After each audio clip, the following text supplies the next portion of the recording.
গতকাল একটি পর্বে আমরা দশম শ্রেণীর তৃতীয় অধ্যায়ের যে বিদ্রোহ প্রতিরোধ অধ্যায়টি রয়েছে সেই অধ্যায় থেকে বিদ্রোহ যে কারণ কেন হচ্ছে এই আন্দোলনগুলো সেগুলোর কারণ জেনেছি। আজকের আমরা এবং আগের দুটি পর্বেও আমরা জেনেছি যে দুটি বিদ্রোহ, কোল বিদ্রোহ এবং চুয়াড় বিদ্রোহ।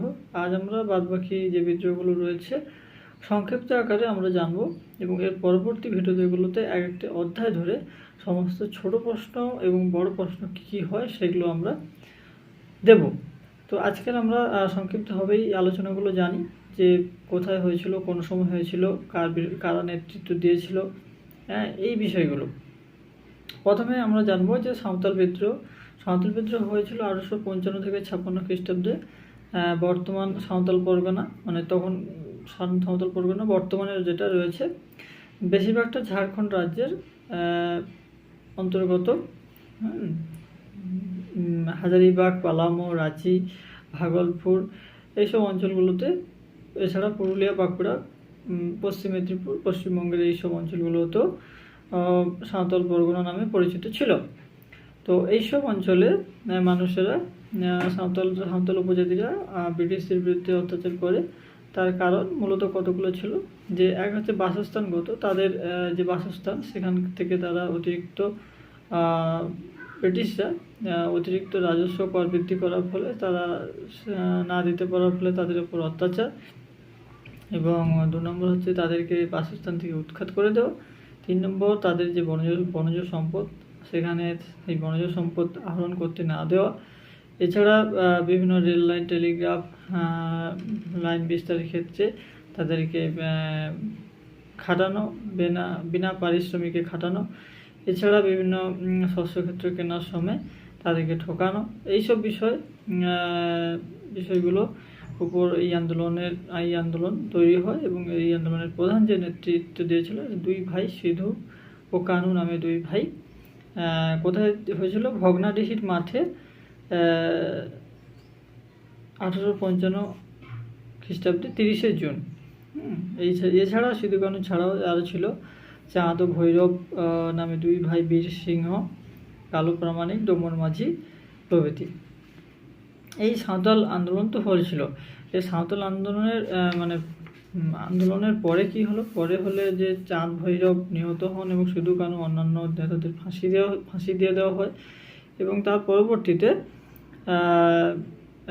ওই এলাকায় সাঁওতাল পরগনা নামে একটি সংরক্ষিত এলাকা ব্রিটিশরা করে, এবং সমগ্র সাঁওতাল পরগনা পুলিশ বাহিনীর বদলে মাঝি এবং পরগনাতে সাঁওতাল গোষ্ঠীপতিদের বিশেষ অধিকার স্বীকার করে নিয়ে তাদেরই উপরে শান্তি শৃঙ্খলা রক্ষার দায়িত্ব ছেড়ে দেওয়া হয়। এবং এই হচ্ছে বিষয়। অর্থাৎ নতুনভাবে সাঁওতাল পরগনা গড়ে ওঠে, সেখানকার দায়িত্ব সাঁওতাল গোষ্ঠীপতিরা তারা সামলান। এই হচ্ছে বিষয়। এরপরে মুন্ডা বিদ্রোহ অরণ্যের অধিকার নিয়ে ব্রিটিশদের সঙ্গে বিরোধিতা। এই আন্দোলন হয় হচ্ছে 1899 থেকে 1900 খ্রিস্টাব্দে, এবং এই আন্দোলন প্রধান যে নেতৃত্ব দিয়েছিলেন বিরসা মুন্ডা, এবং বিরসা মুন্ডাকে বিরসার ভগবান রূপে পূজা করা হয়। এই হচ্ছে বিষয়। তারপর সন্ন্যাসী ফকির বিদ্রোহ হয়েছিল 1763 থেকে 1800 খ্রিস্টাব্দ। অনেক দীর্ঘদিন ধরে এটা চলেছিল, এবং এই আন্দোলন হিন্দু মুসলিম উভয় সম্প্রদায় থেকে নেতৃবৃন্দ বিদ্রোহের নেতৃত্ব দেয়, এবং এই আন্দোলন চলে। কোথায় চলে? রাজশাহী, রংপুর, দিনাজপুর, ময়মনসিংহ, কোচবিহার, এইসব চলে গেছে। এই উল্লেখযোগ্য নেতৃত্ববৃন্দ ছিল ভবানী পাঠক, দেবী চৌধুরানী, মজনু শাহ, মুসা শাহ, চিরাগ আলী শাহ, পরাগল শাহ, এইসব। এবং আরেকটা যেটা গুরুত্বপূর্ণ তথ্য, এই সন্ন্যাসী ও ফকির বিদ্রোহকে কেন্দ্র করে সাহিত্য সম্রাট বঙ্কিমচন্দ্র আনন্দমঠ উপন্যাস লিখেছিলেন। এটা খুবই গুরুত্বপূর্ণ। এরপরে আমরা আসবো বাংলার ওহাবি আন্দোলনের প্রধান নেতা ছিলেন তিতুমির মীর নিসার আলী। এই আন্দোলনের নেতৃত্ব দিয়েছিলেন তার নারকেলবেড়িয়া অঞ্চল, মূলত 24 পরগনা, নদিয়া এইসব অঞ্চলেই তার আন্দোলন। এবং এই আন্দোলনে যেটা বিষয় ছিল যে ওয়াহাবি আন্দোলন কিছু নিয়ম, যে কয়েকটি যে কারণ, সেটা হচ্ছে যে নীল চাষিদের অতিরিক্ত নীল চাষে বাধ্য করা এবং সাধারণ কৃষকদেরও নীল চাষ করতে বাধ্য করা, এটা একটা বিষয়। তারপরে রাজস্ব না বা কর না দেওয়ার ব্যাপারটা, সেটা তো থাকছে। এরপরে থাকছে সেটা হচ্ছে যে অশিক্ষিত অসহায় নীল চাষিদের কাছ থেকে উৎপাদিত নীল কেনার সময় ওজন বেশি নিয়ে কম দাম দিয়ে প্রতারণা করা হতো, এই বিষয়টি একটা থাকছে। এছাড়া সামান্য অপরাধে নীল চাষিদের ঘরবাড়ি পুড়িয়ে দিত নীলকুঠির লাঠিয়ালরা। হ্যাঁ, এরকম বিষয়গুলো থাকছে এই বিদ্রোহের অন্যতম কারণ। আর নীল বিদ্রোহ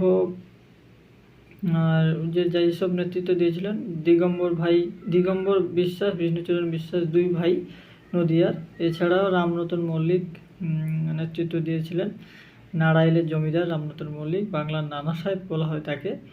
এছাড়া বিষ্ণুচরণ বিশ্বাস ও দিগম্বর বিশ্বাসকে বাংলার ওয়াট টাইলার বলা হয়। ইংল্যান্ডের কৃষক বিদ্রোহের নেতা হিসেবে আখ্যা দেওয়া হয় তাকে, ওয়াট টাইলার, বাংলার ওয়াট টাইলার।